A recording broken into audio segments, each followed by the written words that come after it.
امی جان میں روزے نہیں رکھوں گا۔ امی جان کی آواز پر ببلو چلایا، لیکن بیٹا آج سے رمضان المبارک کا آغاز ہوا جاتا ہے اور پہلا روزہ ہر بچے کو رکھنا چاہیے، بلکہ کوشش کرنی چاہیے کہ تمام روزے رکھ کر بچے اپنے اللہ کو خوش اور راضی کریں۔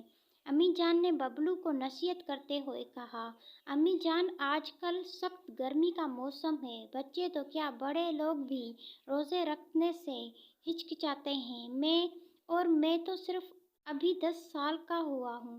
بیٹا 10 سال کی عمر میں ہر بچے کو فرض روزہ رکھنا چاہیے، کیونکہ یہ اللہ تعالیٰ کا حکم ہے۔ مگر امی جان مجھ میں اتنی ہمت نہیں کہ میں رمضان المبارک کے پورے روزے رکھوں۔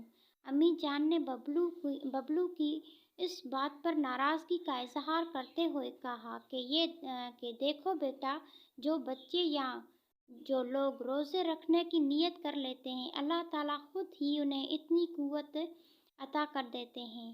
جب وہ روزے کا اہتمام کرتے ہیں تو خود بخود ہی ان میں اتنی سخت پیدا ہوتی ہے کہ سحری کے وقت سے لے کر افطاری تک انہیں روزہ کچھ نہیں کہتا، بلکہ جب بچے اور بڑے روزہ کھولتے ہیں تو انہیں ایک قسم کی روحانی خوشی حاصل ہوتی ہے۔ ببلو نے کسی حد تک اپنی امی جان کی بات سے اتفاق کیا، مگر یہ بھی کہا کہ دیکھیے امی جان، روزہ رکھنے کے لیے تو ابھی ساری عمر پڑی ہے۔ میں نے گرمی سردی میں اسکول بھی جانا ہوتا ہے۔ اسکول کے کام میں 5-6 گھنٹے لگانے ہوتے ہیں، پھر سخت دھوپ، اور جس میں گھر واپس آ کر کسی طرح میں روزہ برداشت کروں گا۔ اگر آپ نے مجھے روزے رکھانے ہیں تو پھر ایک ماہ کے لیے اسکول سے مجھے چھٹی لے دیں۔ میں روزے کی حالت میں گھر میں بیٹھ کر یا لیٹ کر سارا دن گزار لوں گا، اور یوں آپ کو بھی مجھ سے کوئی شکایت نہیں۔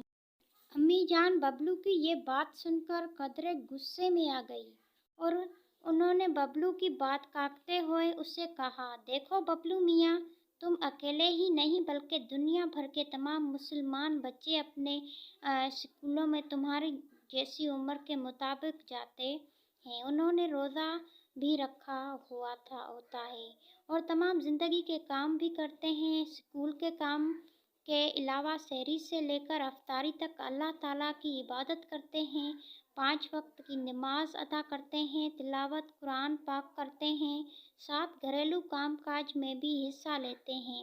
اس کے باوجود خوش وخرم اور تازہ دم رہتے۔ تمہیں کیا قباحت ہے کہ تم ایک روزہ بھی نہیں رکھنے کو کہہ رہے؟ 30 روزے تو دور کی بات ہے۔ امی جان کی یہ سبق آموز باتیں سن کر ببلو کچھ شرمندہ ہو گیا اور اس نے اپنی امی جان کی باہوں میں اپنی باہیں ڈالتے ہوئے قدری خوشی سے کہا کہ دیکھیے امی جان، آپ کی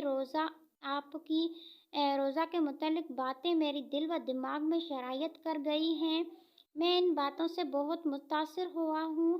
میں آپ سے وعدہ کرتا ہوں کہ آج پہلا روزہ رکھوں گا اور انشاءاللہ سارے روزے پورے کر کے اپنے اللہ، امی، ابو اور بہن بھائیوں کو بھی خوش کروں گا۔ ببلو نے روزہ رکھنے کی ہاں کہہ کر سب گھر والوں کو لاجواب کر دیا۔